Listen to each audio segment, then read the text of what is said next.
Hello, everyone. This is Michael Govier from the Cinema 9 podcast, and you are listening to Pop Goes Your World. If you haven't already, subscribe on iTunes. And while you're there, please leave us a rating and review. And now it's time for our feature presentation.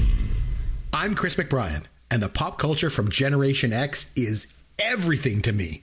And I'm Derek Myers, and I'm here to educate Chris on the great pop culture of today's generation. Episode 265, The Fugitive Movie Review.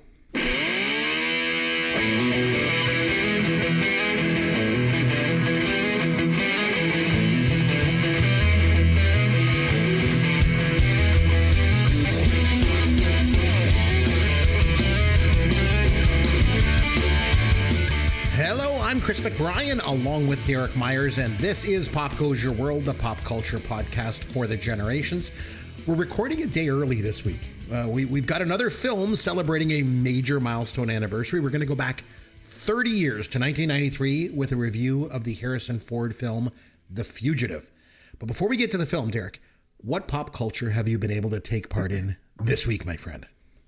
Hey, Chris. Unfortunately, no documentaries. I'm in a little bit of a dry spell in the documentary department, so I'll remedy that over the next few weeks. I'll find something to watch, if for no other reason than just so that you can play the song. I love playing the song, yes. I know you do. But no, I had a chance to watch a few movies, a couple of brand new ones. One super classic that I know you'll love, so I'll save that one for the end. Please do. And as I mentioned on some of the previous shows, I've been trying to get back into reading or at least audiobooks, and I'm currently reading a really great series called Caverns and Creatures by an author named Robert Bevan.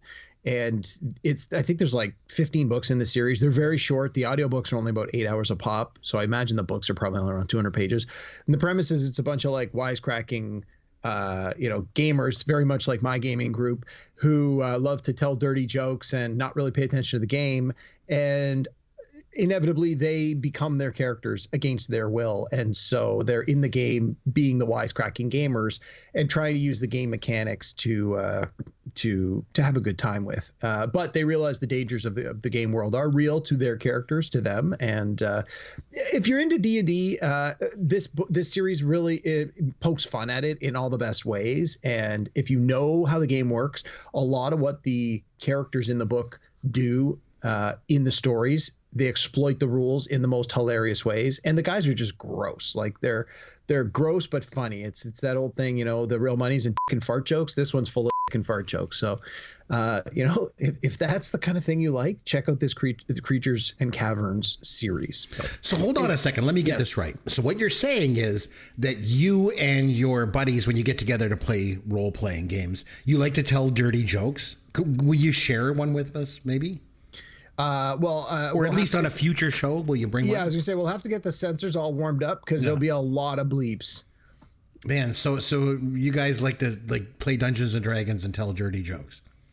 Well, it's more just the dark and dirty humor that comes out of the situations. But I'm sure that happens with any social circle with people that you are very good friends with and have been friends with for a long time. It doesn't matter if you're playing a game or out at the bar or at a restaurant or just sitting in someone's backyard having some cigars, like whatever. You're going to inevitably, have a good time with it. So this book captures that very nicely. Right. So it's kind of like, okay, so I'm in this gold dragon and Derek walks in, something like that. Yeah, that's almost verbatim what happened in some of these chapters. Yeah, it's perfect. It's quite funny. Awesome. I can't wait. Yeah. Okay. Anyway, on to some movies. So I'll start new and work my way backwards. So we watched the brand new release, just came out on home streaming, the latest superhero movie from DC, The Flash. It got terrible reviews. And as a comic book movie fan, I felt that I wanted to watch it, that I needed to watch it. And my wife and I sat down to watch it, not really knowing much about it, because as I've mentioned before, we try not to pay attention to trailers and the preamble of what all these movies are going to entail. And we enjoyed it. I mean, it wasn't Shakespeare by any stretch of the imagination. It wasn't the best superhero movie I've ever seen, not even close. But I didn't feel that it was the worst one out there. And the way that the reviews were going on and on when this came out a couple months back, you would have thought that this was the biggest stinker going. there was a lot to like about it. It was like the Ishtar of comic book movies. Well, I don't know if that's an apt analogy, but because Ishtar was so good, it was. It did not. This did not get a lot of good reviews, but I was listening to a podcast this week. Now that I had a chance to see the movie, where some of the reviewers were talking about it, and they basically said, the more you knew about this movie going into it, the less likely you were going to enjoy it, because it relied so much on special appearances from actors and performers and characters that you wouldn't expect. And apparently the biggest ones were all in the trailer. They were all just totally spoiled at things like Comic-Con and through the press kits. That's why you don't watch trailers, people. The movies are way better when you don't know that, special guest stars are going to pop up halfway through and have, substantial roles in these films. But anyway, I enjoyed The Flash. Despite Ezra Miller, who is the main lead in The Flash, he actually plays the character of The Flash. He had a lot of shenanigans going on off screen, which I think also probably hurt the movie a little bit, but I liked it. It was what it was. And I got to watch it on the streamer, so I didn't have to pay for it. So nice. Yeah, that was the first one. Then we watched a movie just yesterday starring Idris Elba and what's his name? Charlton Copley. He was the guy from the A-Team reboot that played Howlin' Mad Murdoch. He was in District 9. He's the main guy from District 9, South African guy. Okay. So this movie, The Beast, takes place in South Africa, where Idris Elba takes his two young daughters to South Africa to go on safari, and they meet up with their friend, the guy from District 9, and they run into poachers, and the poachers are shooting lions, and then of course the lions start attacking the people, and then it's like this, oh my god, are they going to survive in the jungle kind of movie. Again, it was what it was. It was okay. It wasn't super awesome, but Idris Elba's easy on the eyes, and it had some neat action sequences. I would probably say pass on this one. It's called Beast. I think we probably watched it on Crave, if I remember correctly. Anyway, that one just came out last year. Then I'm going way back to the year 2000. Chris, you may have seen this one, probably not, but you may actually have heard of it. I'm more hung up on your idea of going way back to the year 2000. Doesn't seem all that far back to me, but And this movie's called Wonder Boys. It stars Michael Douglas and Tobey Maguire. It's also got big roles for Robert Downey Jr., Katie Holmes, Frances McDormand. Rip Torn is in it in a couple of cameo things. Anyway, it's a story about Michael Douglas, who is a creative writing teacher at a college, and Tobey Maguire is this quiet student with promise. And the story takes place over, I think it's one night, where just a whole lot of shenanigans happen, and this has-been author, who's now a teacher, has his life turned upside down by a series of events. It got some pretty reasonable praise when it came out. I remember watching it when it first came out on video and thinking, it was just okay. And it happened to be on a couple of weeks ago. I recorded it. I had a chance to finally watch it again. And my feeling was sort of the same. It was just okay. But seeing some of these guys like Tobey Maguire, Robert Downey Jr., who have, since the year 2000, had some pretty big movies, these guys, to see them sort of as younger men, where you could definitely see the promise that these actors would become, was kind of fun to go back and watch that. So again, that one's not really necessarily a thumbs up recommendation, but if you have a chance to see it, it's not terrible. So Wonder Boys from 2000. And then last but not least, we're going way back, 1982, right? In yours. I like where this is going. 48 Hours. Oh, wow. Eddie Murphy, Nick Nolte, the original. Man, Eddie Murphy's so on-screen, big screen debut in 48 Hours. I hadn't seen this movie in probably 10 years or more, probably closer to 20. And it's great. I mean, it is dated. Amazing. Don't get me wrong. It is very dated. Mm-hmm. But Eddie Murphy, you cannot deny how great this guy was in this movie. There was no doubt after watching this movie for the first time, people didn't just say, this kid's going to be the greatest movie star we're going to see in the next decade. And he totally was. This movie is so good. Even Nick Nolte, who I don't usually like, he was good in the kind of role that he was playing. And no, I enjoyed it. Like I said, I hadn't seen it in a long time. A lot more violent than I remembered it. A lot more. It's not a comedy. I think that's the thing. You think of it like, oh, it's a comedy. It's not. It's, in fact, I would think it's one of the best cop movies ever made. It ranks up there. It's violent. There's a lot going on. It's got a really good plot and lots of good characters. James Remar. Oh my God, he's a bad guy in that. He's a great villain. He's just scary. in that movie. He's so good. Oh man, that's a good one. It was it was surprising how I guess not really how much I misremembered it, because I really didn't remember a lot of the details. But to your point, I was expecting it to be more of a comedy. I expected it to be more like Lethal Weapon is more where I was expecting it to be, where it was action, but it was sort of like the characters maybe not being as serious or taking themselves as seriously, like where you get a lot of humorous parts out of it, where it's like, you hear it talked about as like, oh, it's the first buddy cop movie. Well, Eddie Murphy's not a cop, and they're not buddies. Like they are constantly at each other's throats. And so I think that the line is even like, we're not partners, we ain't friends. Yeah. They even say that, right? Yeah. There's a line in the movie that's that talks about that. And no, it was good though. It was good for all the right reasons. And the things that some of the assumptions I had going into it that were incorrect, it didn't matter that I was incorrect. It was probably better that they were incorrect. Like the fact that it wasn't as funny as I remembered it. It was more violent than I remembered it. It was more like a cop movie than I remembered. Yeah. All pluses in the checklist. So if you have a chance to go back and watch 48 Hours with Eddie Murphy, it's a great one. Give it a chance. And now I'm going to keep my eyes out for another 48 Hours, which I've seen it once. So now that I just watched it, wasn't very good. It wasn't. Well, just stick with the original. Yeah. But if I see it or I can find it in the streamer, I might make a point of trying to watch it in the next couple of weeks. So anyway, those were my highlights of the week. Okay, so in case my crotchety old man ways don't make this obvious enough, Derek, I actually realized something this week. I'm getting old, man. So no, yeah, it's true. So my oldest son is on his way to high school in the fall. He recently graduated from grade 8, and they had this grad ceremony. Like, super proud dad here, by the way. My son won several awards, academic and social. I'm so proud of him. But anyway, so after the ceremony, they have this graduation dance, and the parents, we weren't allowed to go in, right? Only the kids. So my son goes to this dance with his class, and I pick him up afterward. And so I say to him, I was like, well, how was the dance? Did they play Stairway to Heaven? And he's like, no. Did he know what that was? And I go, why didn't they play it? And he goes, because it's not 1984. Oh, good answer. Man, my son be throwing shade on me, man. That's what the kids say, isn't it? Yep. Throwing shade. Yes. So. And rightly so, man. Oh man, I got it. Another reason I get shade thrown on me, I think, is for this.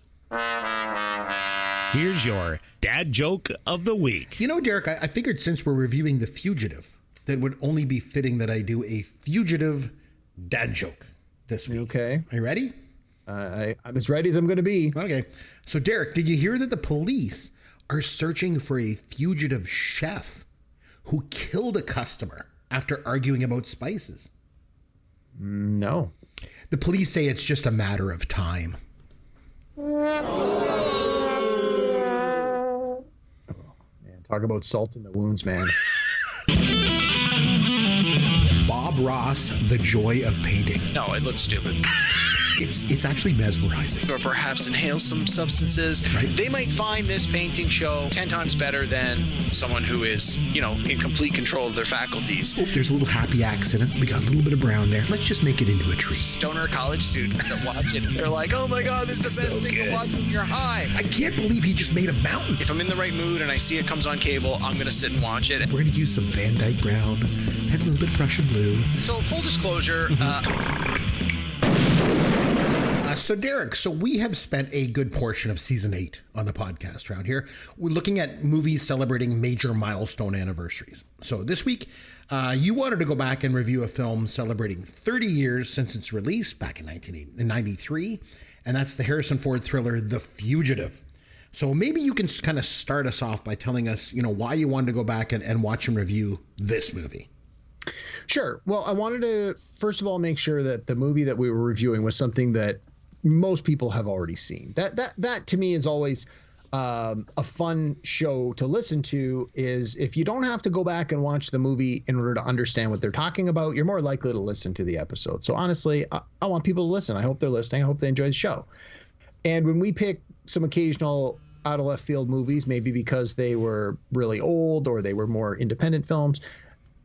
I'm realistic. I know people are just going to skip those episodes. So I wanted to get one that I knew people have seen, that people liked, that maybe people already know a little bit of the background or the trivia, and hopefully we can add some new spice to it, or we can bring a new perspective to it, or maybe if they just haven't seen it in a while, we can remind them about, you know, the things they enjoy about this movie. This is one of those movies that I can say I've probably seen more than 40 times, less than 50 times. And anytime it comes on, if it's on cable, even if it's on stupid AMC where they cut all the swears and stuff and it's difficult to watch, I'll still watch it.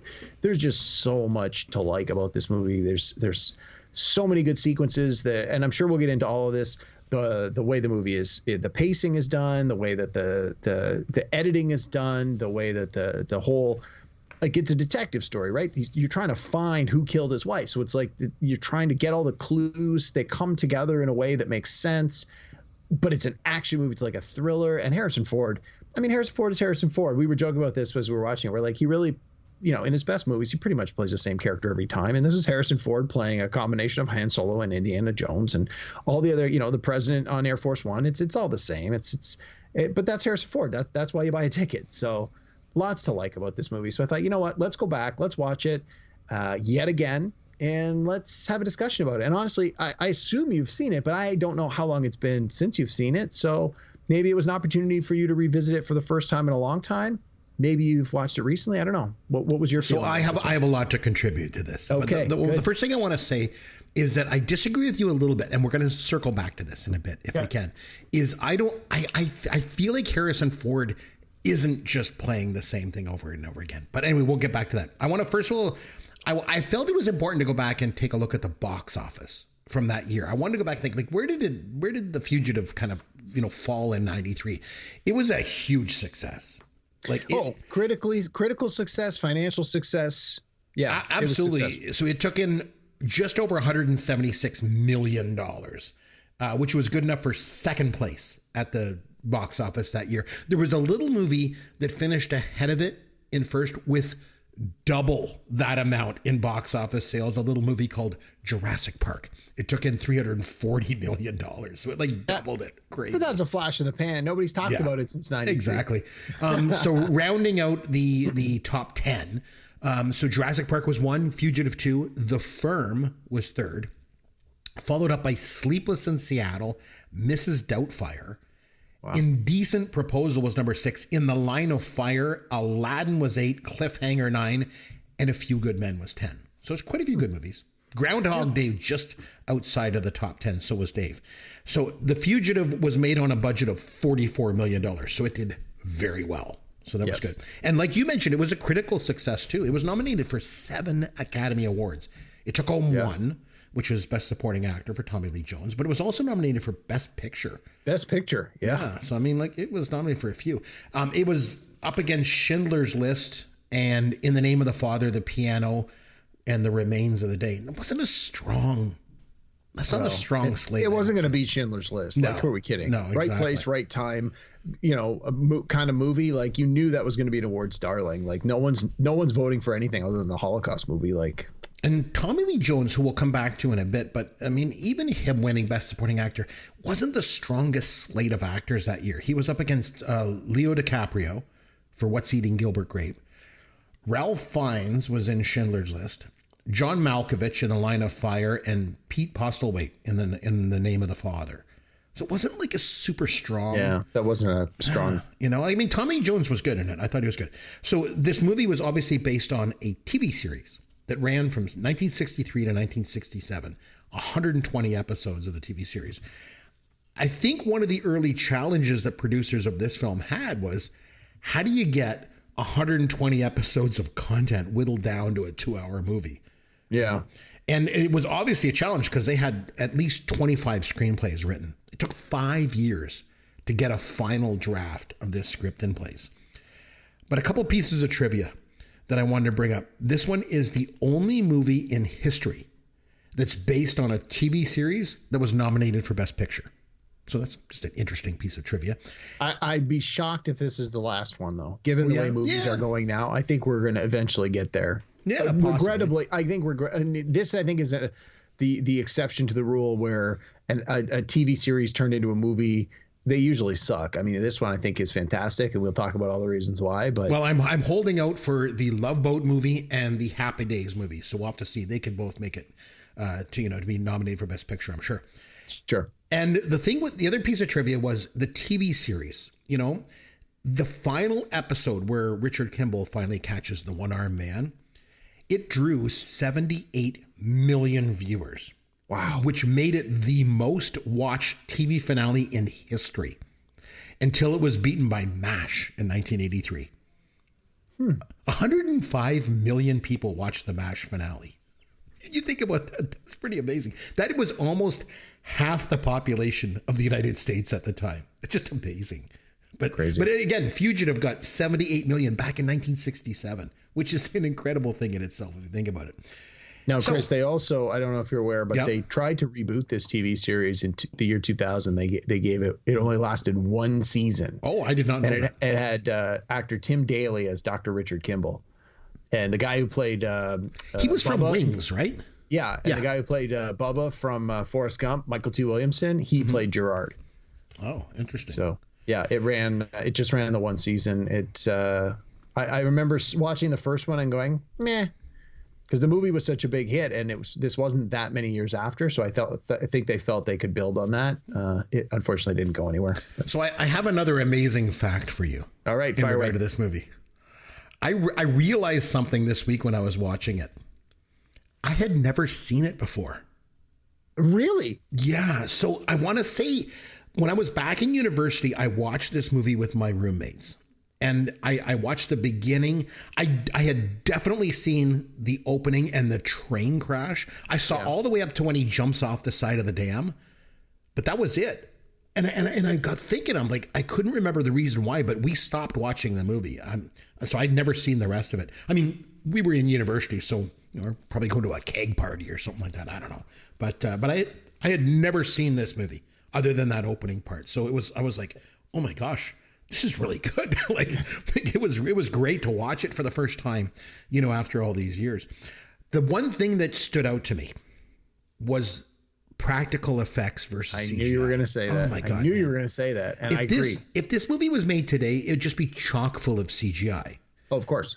But back in 93, it wasn't possible to do. They were just developing the CGI for Jurassic Park at the time. And that was to create dinosaurs, not like sets and crashes and stuff like that. So all of the special effects in the movie are practical, and they look great. Fantastic great. And you know me, this is a hill I'm willing to die on. Mm-hmm. Practical special effects are so much better than the fake CGI crap now.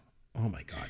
Yeah, it was pretty spectacular. And I think that again, my wife and I just watched this together this week, and we both commented on that. She actually mentioned it before I could even bring it up, just how great the practical effects looked.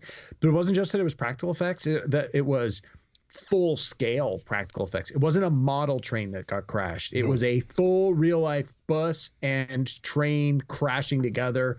And I think that says something as well, because, we learned from things like Star Wars where, the part of movie magic is figuring out ways to do things, in a more simplified way. And you could have, I don't want to say very easily, but you could have tried to recreate that scene using models to try and save money.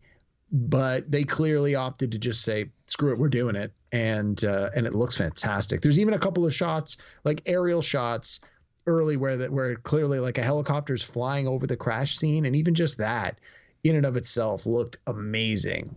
Just to see it all from above, it was so good. Like the cinematographer was nominated for an Oscar for this, and it's like it's clear that there's a reason why that happened. You mentioned the train scene where it crashes the bus.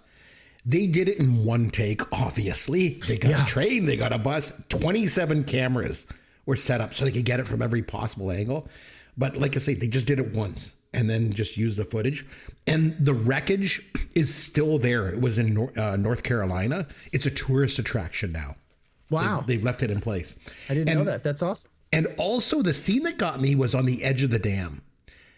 It's Harrison Ford standing on the edge of the dam. He's got a wire attached to his back, holding him in place, right? So he doesn't fall. But he's really standing on the edge. And again, if they made this today, it'd just be like some CGI waterfall in front of him. Yeah. Like, it's so much better like this.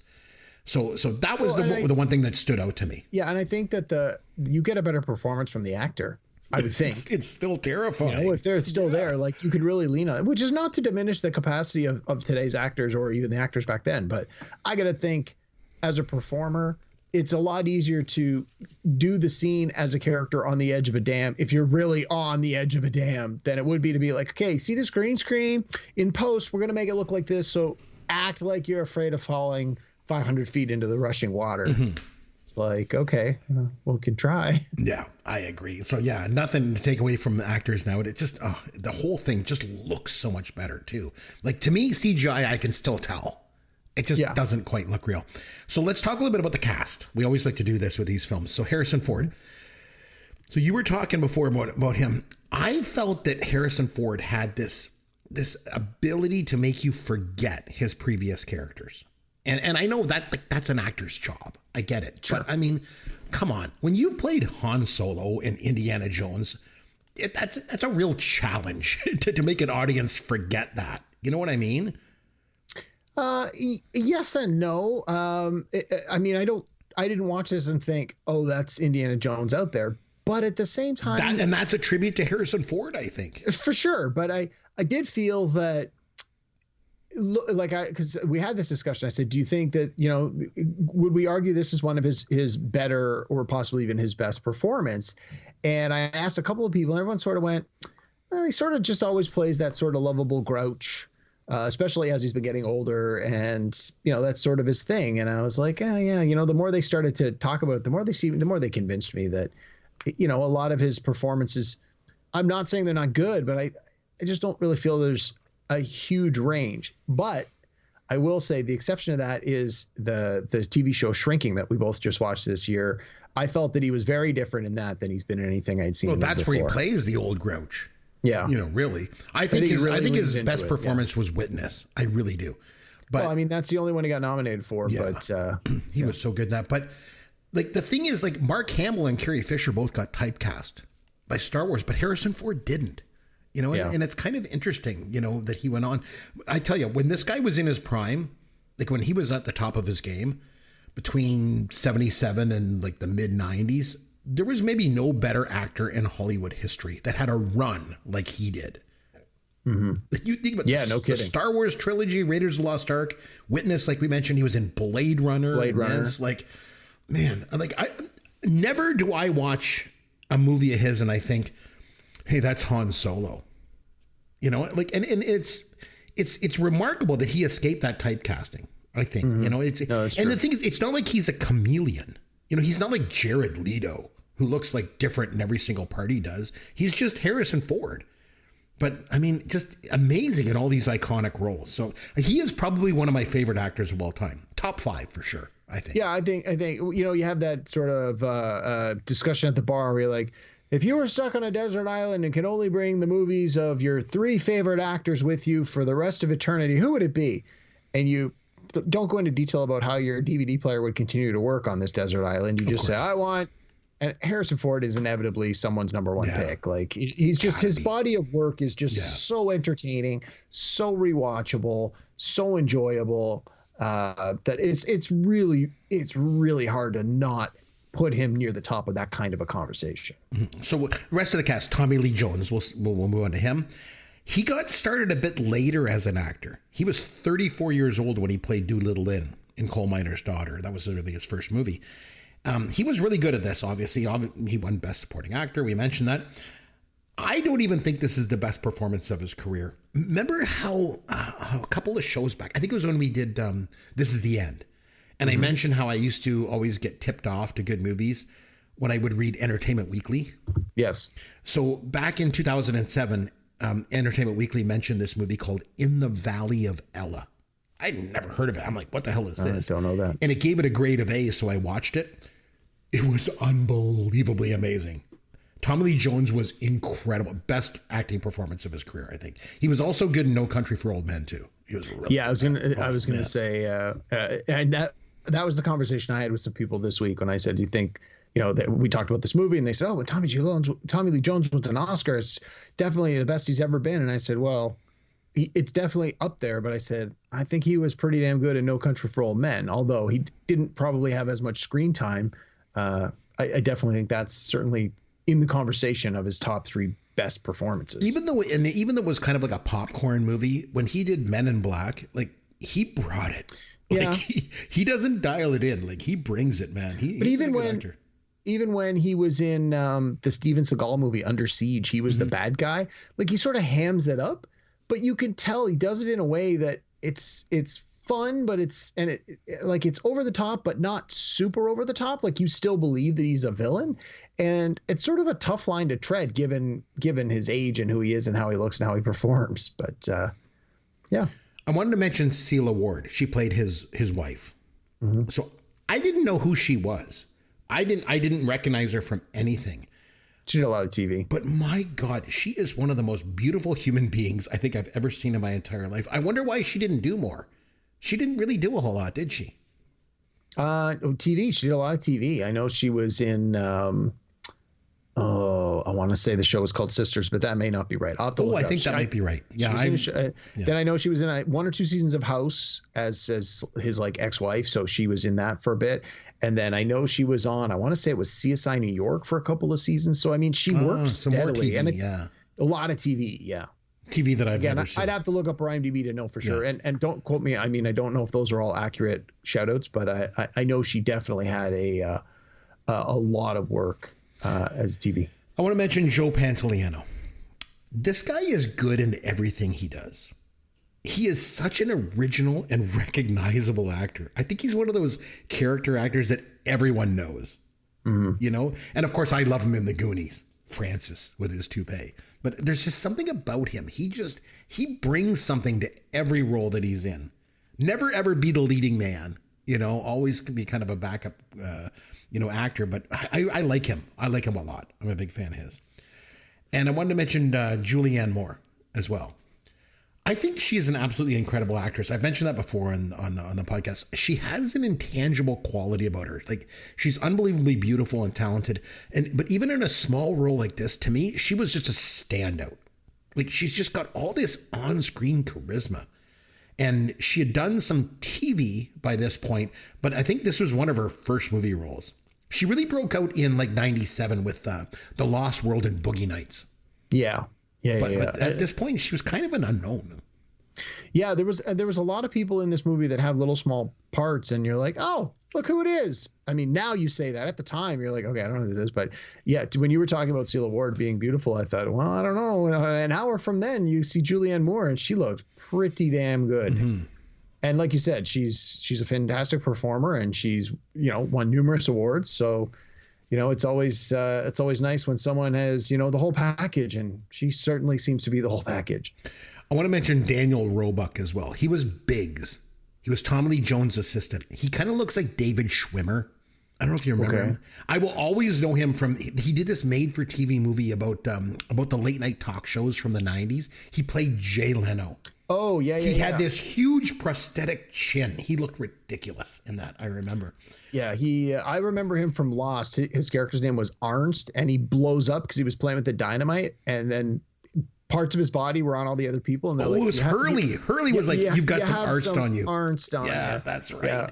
And then Rob Zombie, just in the last couple of years, did a reimagining of The Munsters as a movie, and that guy plays the Grandpa Munster in that remake, and it was so bad I couldn't watch more than 5 minutes of it. But yeah, he is the definition of a working actor. He has done a ton of stuff, and he's consistently working. Like probably not known by most people, in mainstream audiences, but I don't even think he would qualify as one of those like, oh, I know that guy. He's not even one of them. He just works, kind of under the radar, So you mentioned a lot of people were in this that you kind of recognize. Jane Lynch was one that stood out to me.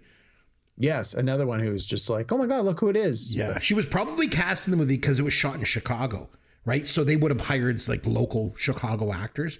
And she was with the Steppenwolf Theater Company. And she also made the main stage of Second City back then. She was amazing in The 40-Year-Old Virgin and also as Sue Sylvester in Glee. I don't know if you ever watched that show, but she was outstanding in that show. God, I remember she had a small part in Best in Show. Oh, yeah. She was great. That was where I remember sort of first seeing her, and then going back years later and watching The Fugitive again. And I go, oh, look who it is. But yeah. L. Scott Caldwell. You're probably like, who's that? She played Poole. She was the deputy U.S. Marshal that worked with Tommy Lee Jones. Yeah. I recognize her because she was in Lost too. I don't know if you remember. She played Rose. Yeah. Remember, she was married to Bernard. Yeah. Bernard, of course, was Sam Anderson. I mean, I loved him. He was Mason Noble in WKRP. And he was on this episode of Friends where he played a doctor that really liked Fonzie. I don't know if you ever saw that or know of it, but I recognized her from Lost. I was a big fan of that show too. You liked that show a lot too. Oh yeah, for sure. One of the few shows I liked that came out after the 80s that I still enjoyed. But anyway, so the opening of the film I want to talk about because, like I said, this is the only part of the movie I'd seen before. I really was impressed with the direction and the pace of the film as it unfolds in the opening, because it's all flashbacks to earlier in the evening when the murder happens. And then like before, at the gala and how it all pieces together. And it's perfect because Kimball gets arrested and in his mind, he's piecing everything together frantically. Right? Mm-hmm. It's just so well done. Like I was hooked right from the get-go in this movie.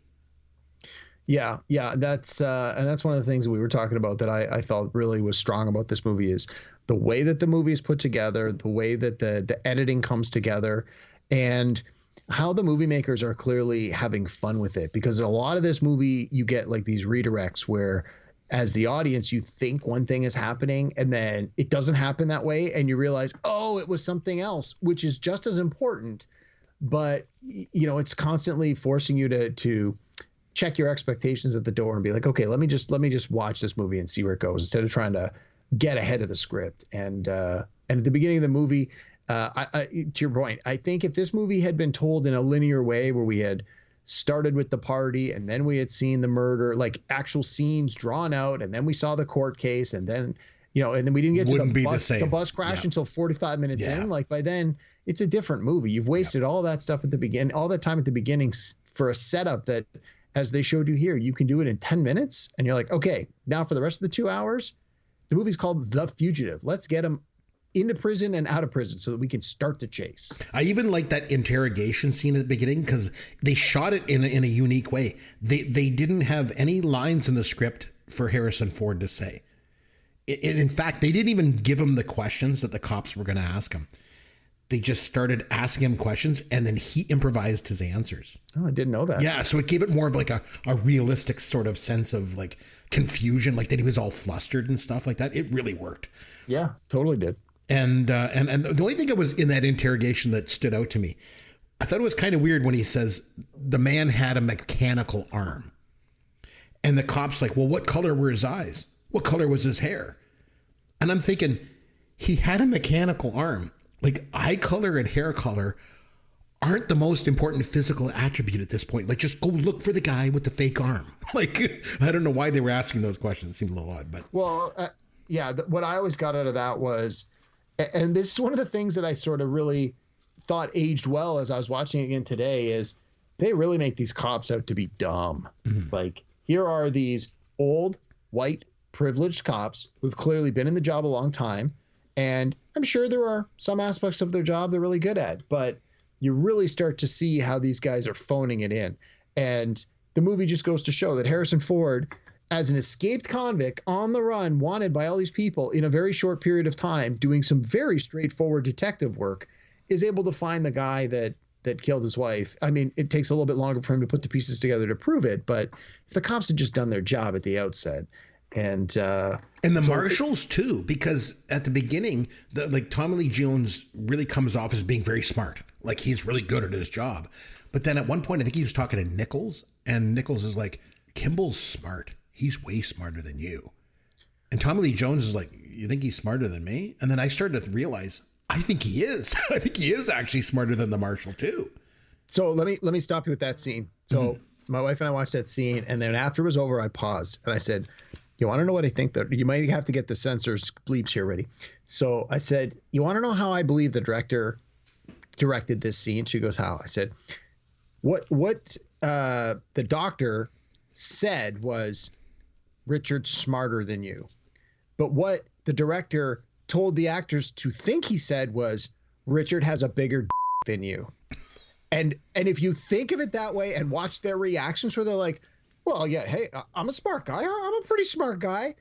But if you imagine that was the question that was asked and that was how they were asked to play it out, the scene works perfectly. So the next time you watch that scene, just think about that.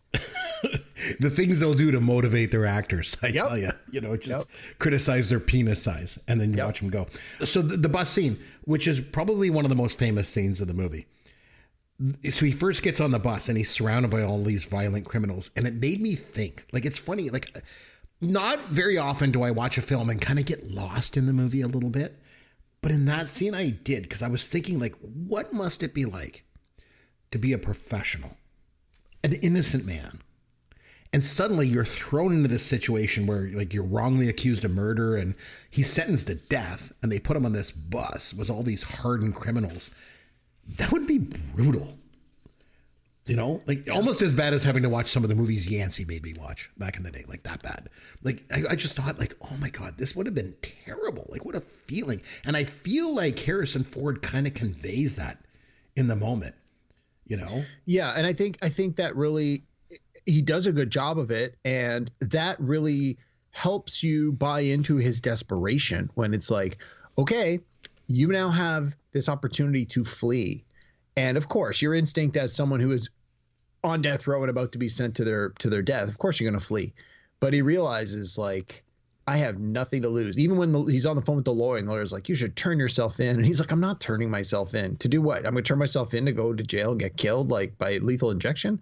Like, his desperation in the movie is clear, and he takes risks, like, and they even talk about it in the one scene where they're like, why would he go to a hospital full of cops when everybody is already looking for him? Why would he go to a prison to see an inmate when it's full of police officers and law enforcement officers? It's like, he's desperate. He is capital D desperate. He absolutely needs to put this puzzle together and solve it, or he's going back to jail and going to be executed. He has literally nothing left to lose. So I think that scene at the beginning really, if that doesn't work, if you don't buy into his absolute desperation that I am in a situation that I have absolutely no control over and this is it, then the rest of the movie doesn't work as well. So I think you're right. I think he does a great job of conveying that desperation. But even in the moment when the bus crash happens, everybody bails. He's the one that stays and helps the cop that's hurt. Right? Because he's a doctor. Like, it's like almost like his instinct to help. Yeah. Which was so cool. And that crash, like we mentioned, was so crazy. So I think a lot of movies don't hold up after 30 years, obviously. This one absolutely does. I thought. Oh, yeah. Oh, my God. And now, yeah, it does. But there are some points in it are dated simply because of the years in which it was shot. And it's hard to watch it today and think, well, if this happened today, what would happen? And that's what we kept saying. Like, you couldn't make this story happen today because so much of the world is covered by cameras that he wouldn't be able to do half the things they say. And so to watch this movie, even then, there was multiple scenes where they had him on camera, like walking into places and stuff. So, but the absence of mobile phones, the absence of the internet to look up, like, he had to physically read books and go to a hospital to look up a database that was stored in the hospital and put himself at risk. Like, these kinds of things wouldn't necessarily be a problem to the same extent if they happened today. So in some cases, this kind of a movie could only happen in the 90s because a little bit earlier, certain things wouldn't be available, and a little later, certain other things would be available. So I don't think it hurts the movie at all, but I do think it sort of is like a time capsule. The movie, 10 years from now, 20 years from now, you go back and watch this movie. If I didn't tell you it was from the mid 90s, there's enough here where you could say, well, the absence of cell phones and internet tells me it's at the latest mid 90s, but the absence of, or, you know, the presence of other things tells me that it's, you know, past the 80s. So, but I don't have a problem. I'm not saying it's a bad thing. I'm just saying it does really lock it into that, you know, sort of early 90s time frame. So in that scene when he gets out of the bus crash and he goes down and he goes to the river, I always love that old movie trope where the fugitive always goes to the river. Mm-hmm. I remember watching this old documentary show on Canadian TV. It was on TVO. There was a show called Inquiring Minds. And I remember they did a piece on why fugitives always go to the river. Because they were explaining how, you know, you have scent molecules, the human beings, we just create them. And they actually will go through the rubber of your shoe soles and deposit on the ground. That's what a bloodhound can pick up. Like, it's hard to believe that your sweat can like somehow permeate that rubber, but it does. And very little of it obviously gets through, but enough for a bloodhound to pick up. And I guess by wading through a river, the scent molecules then are washed downstream. But even still, bloodhounds' noses are so good, they can still usually follow you across the river. Like, it's just crazy. But I also want to mention, like, when we talk about the special effects, when he pulls his shirt off and you see that wound, I actually winced in that scene. Like, usually in movies when you see wounds, it's bloody, but they usually look pretty fake. I thought it looked really real, and especially on high def TV that I was watching it on. Like, I don't know. I thought it was really, really good.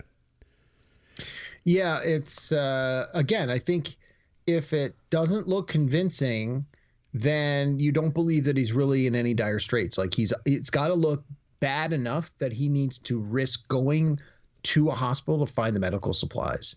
And that was another thing that we thought sort of dated a little bit, was the fact that he could just walk into the hospital and he was able to go into a treatment room and all the drugs were there. They weren't locked up. He was able to just take what he wanted. I mean, if you watch any medical show today, you know, everything's under lock and key. Everything needs a code or a key. It's usually only the head of a department that has those things. So again, it's not a knock on the movie, but it's just an indication of the time period in which the movie was shot, that those things could happen at that time.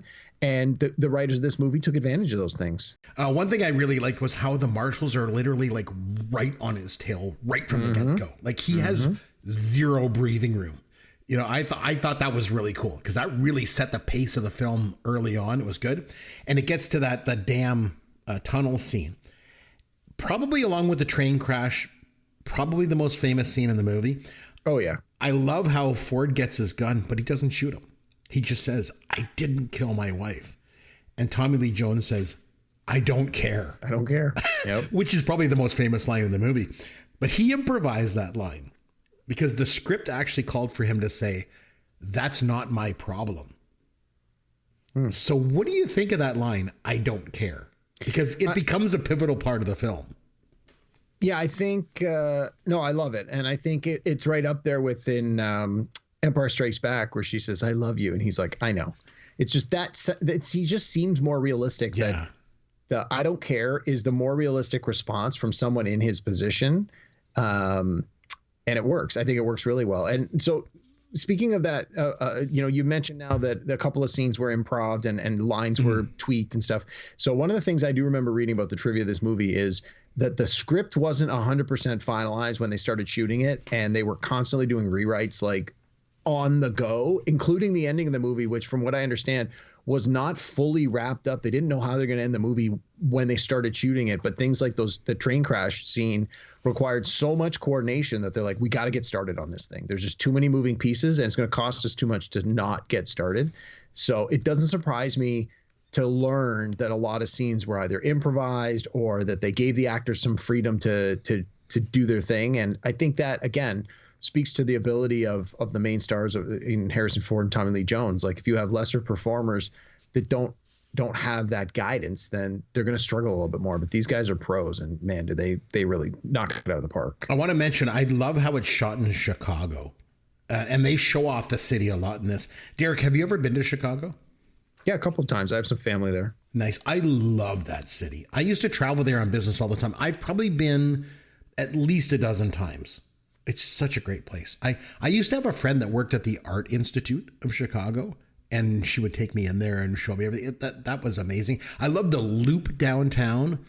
And Lakeshore Boulevard always remind me of the Lakeshore in Toronto, too. Mm-hmm. There's the House of Blues, there's Harry Carey's Steakhouse, the elevated trains, and of course, Second City. You know, I used to always go to the main stage show at Second City every time I went there. But I've always been a big fan of Chicago. It's an awesome place. There was a couple of red herrings in this movie. You kind of touched base on that. There was one when they get a tip that there's like an escapee at a house with a woman, and they go there and it's the black prisoner that escaped with him. Yeah. And of course, the setup to that is you see Harrison Ford is basically picked up by a kind-hearted woman who's like, hey, do you need a ride? And then the very next scene, they go, okay, we got him. The woman picked him up last night. And you're like, oh, Harrison Ford about to get caught. And then, of course, it's not. It's a misdirect. It's a red herring, but I felt it was unnecessary. And they could have deleted that scene, and it wouldn't have affected the film at all, and it might have even helped with the runtime. I thought that was, I don't know, I just felt like that was unnecessary. Well, no, but so I liked it because up until that point, I honestly, most times I watch it, I forget about that criminal. He's escaped, and he says, I don't care where you go, just don't follow me. And that's the end of it. And I love that halfway through the movie, they insert this scene, and you realize, oh, these marshals are tracking all the escaped fugitives from the bus, not just Harrison Ford. We the audience, are just not seeing the detective work behind the scenes on capturing this other guy. And my interpretation of that is always that the other guy is a career criminal. Like he's legitimately a criminal that's supposed to be in prison. So he's probably doing things that are a little more predictable. Whereas Richard Kimball is not guilty, not a criminal, highly educated. So his actions are more unpredictable because he doesn't have that criminal mind, so to speak. And so it's making him harder to catch. So the fact that halfway through they show you what happened to the other guy, you're like, oh yeah, the other guy. And then boom, they end up having to kill him. And it's like, okay, well, we're done with that. Now let's go back to the Harrison Ford part of the story. There was another red herring too when he takes that seedy apartment and the cops show up, but they're actually just busting the landlord's son. And again, I thought the same thing. I thought it didn't really need to be in there in the plot. But one other thing, a scene that stood out to me, I'm just thinking about when Tommy Lee Jones spots him at the hospital and they chases him out through Daly Plaza and they go into the St. Patrick's Day parade. They actually shot that during the St. Patrick's Day parade. Like they didn't like recreate it or anything. They just, okay, walk around there and we'll just shoot it kind of thing, which is kind of interesting. Maybe to your point, like how they had to kind of get all that stuff done because of some of the other scenes, pulling them back. I really liked how Kimball broke into the one-armed man's apartment and calls Tommy Lee Jones and just leaves the phone off the hook so they can trace it. And then they go and show up and then they find all the evidence. So I thought that was pretty clever. Mm-hmm. When he was doing it, I'm like, what's he doing? Like, and then I was like, oh my God, he's smart. Like, I thought it was pretty cool. And I want to mention the actor that played the one-armed man. Yeah. He looked a lot like my father-in-law. So I disliked him right away. I hope my family doesn't listen to the podcast. I was going to say, does your father-in-law have one arm? No, if any of my family's listening, I'm just kidding. I love my father-in-law. He's wonderful. Sorry, does your father-in-law have one arm? No, he does not. I only ask because my grandfather legit only had one arm. He lost his arm as a young man in a railroad accident. So whenever people talk about, the one-armed man, I'm like, I knew one-armed man. My grandpa only had one arm. But my grandpa wasn't involved in anything like this guy was. This guy was bad, And then the other part that the plot that I thought was interesting was how when Kimball goes back and sees Jane Lynch again, and they find out that all the samples were fudged, and he was like, it was nickels. It was nickels behind this the whole time because they're trying to get that pharmaceutical drug, to market because they can all make a lot of money and blah, blah, blah. Mm-hmm. And they were there to kill Kimball. Not his wife just got in the way. It was just an unfortunate thing, But then I thought it was interesting because Tommy Lee Jones starts to see all the facts. And it makes his line that he improvised, I don't care. It makes that line more important because he starts to care. Even though that's not his job, he starts to like, hey, wait a minute, maybe this guy is innocent, And then when it's all done, I thought Tommy Lee Jones gives another amazing line when he's like, I'm glad it's over. I need the rest. Yeah. And the thing for me was like the way he delivered that line was just perfect. I think a lesser actor would have like played that line up, trying to get a laugh out of it. But Tommy Lee Jones just delivers a deadpan, and his delivery's so good. Like, it was just, oh my gosh. As an actor myself, like I was so good. I don't know how many takes it took to get it, or if they just did it in one try, but like just his delivery was phenomenal in that. And then of course at the end, he's like, I thought you didn't care. And he's like, don't tell anyone, all right? So again, it brings that line full circle. So I think you're right. They obviously were kind of working the script, as they were shooting it.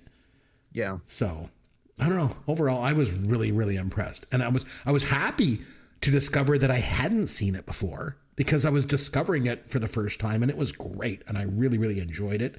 Do you want to give it a rating out of 10 for me? I'd give it a 8.5 or a 9, probably 9. I like this one a lot. I've seen it a lot. I think it holds up well. I really enjoyed rewatching it again this week, even though I've probably seen it 4 times already since Christmas. I like it. I'm giving it a 9 out of 10. My instinct is 8.5, and that's where I was going to go, kind of where you started. So I'm going to go with 8.5 for sure. So nice. Yeah, no, this is a solid pick. I'm glad we had a chance to go back and visit it. Really, really good choice this week, my friend. All right, let's have some fun with Caveman. Okay, we are going to play a game that I like to call Pick the Flick. Yeah, pick the flick. You get the synopsis, then pick the flick. You get the year, pick the flick. Okay, so the common thread, we usually like to have a common thread with all of our movies. I'm going to give you the year, the synopsis, you name the movie. And the common thread is these are all movies that are based on TV shows. Oh, boy. Pretty straightforward stuff here, Derek. I think you're going to do well. Yeah, well, I don't know. You say that, but this does not sound like it's something I'm going to excel at. I've got quite a few of them here, so I'm sure you're going to do well. Okay, right. 2012. It's newer. Sorry, this is the year of the movie, or this is the year of the TV show? Year of the movie, 2012. Okay. A pair of underachieving cops are sent back to a local high school to blend in and bring down a synthetic drug ring. 21 Jump Street. 2010, a group of Iraq war veterans look to clear their name with the U.S. military, who suspect the 4 men of committing a crime for which they were framed. We already talked about this one on this show. That would be the A-Team. See, Derek, you're doing just great. Yeah, you're doing wonderful. So far, so good. 1991. Con artists plan to fleece an eccentric family using an accomplice who claims to be their long-lost uncle. Oh, was that the Addams Family? 2006, a Kazakh TV talking head is dispatched to the United States to report on the greatest country in the world. With a documentary crew in tow, he becomes more interested in locating and marrying Pamela Anderson. Yeah, it's I can't remember the full title, but it's Borat. Funny, I was going to ask you for the full title. You want to take a stab at it? No, it was like, no, it's something. No, honestly, I have no idea. It's Borat. Cultural Learnings of America for Make Benefit Glorious Nation of Kazakhstan. There you go. How'd you not get that? Okay, 2007, 3 musical rodents are discovered by an aspiring songwriter who wants to use their amazing singing abilities to become famous. Wow. Oh, was that the stupid Josie and the Pussycats? They were not rodents. No, it was Alvin and the Chipmunks. I thought you said roadies. No, rodents. Roadies. Okay. No. Okay, 1966. We're going way back for this one, okay? The dynamic duo face 4 supervillains who plan to hold the world for ransom with the help of a secret invention that instantly dehydrates people. Was that Batman? I'll give it to you. It's Batman the movie. Batman the movie. Yeah. All right, 2005. Thinking he can overshadow an unknown actress in the part, an egocentric actor unknowingly gets a witch cast in an upcoming television remake of a classic sitcom. Yeah, that's Bewitched. Okay, 1995. The original 1970s TV family is now placed in the 90s, where they're even more square and out of place than ever.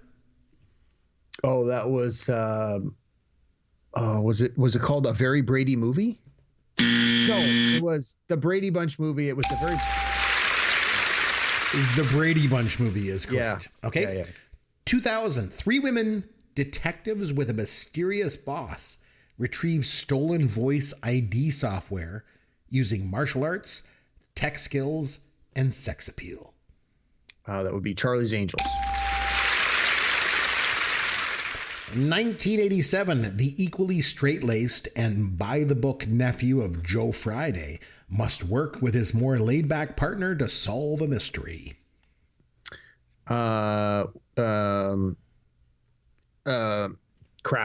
Dragnet. See, you're doing I could pretty picture the cover box. It's yellow. It's got Dan Aykroyd, Tom Hanks. I couldn't That's the one. It's got their badge. Okay. Yeah. 1994, in a parallel modern-day Stone Age world, a working-class family are set up for an executive job, but they learn that money can't buy happiness. Was that the Flintstones? All right, 1980, Maxwell Smart is recalled to duty to help fight a villain who threatens to detonate a weapon that destroys clothing. I think it's just called this movie. Was it called Just Get Smart? No, it was The Nude Bomb. The Nude Bomb. I love that movie. It was so good.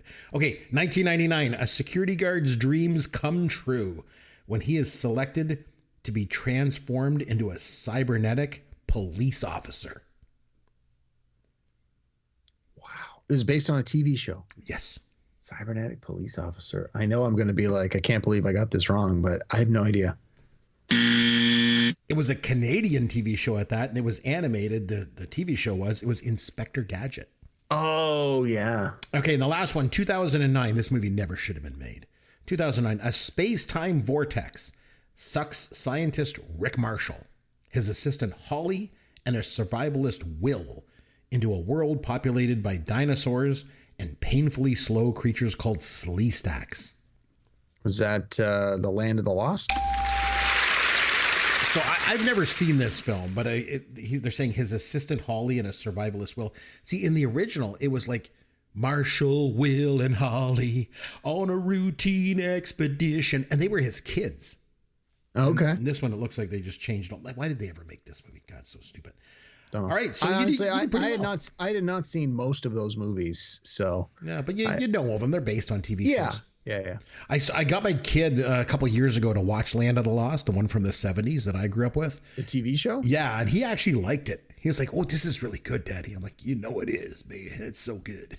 So anyways, you did really well. You did good, most of them anyway. So next time out, we'll have to figure out what we're going to do. Maybe we'll do a topic. Maybe we'll do another movie review. We'll have to wait and see. We'll figure that out. Yep. But until then, this is Chris O'Brien on behalf of myself and Derek Myers saying thanks for listening to Pop Goes Your World, the pop culture podcast for the generations.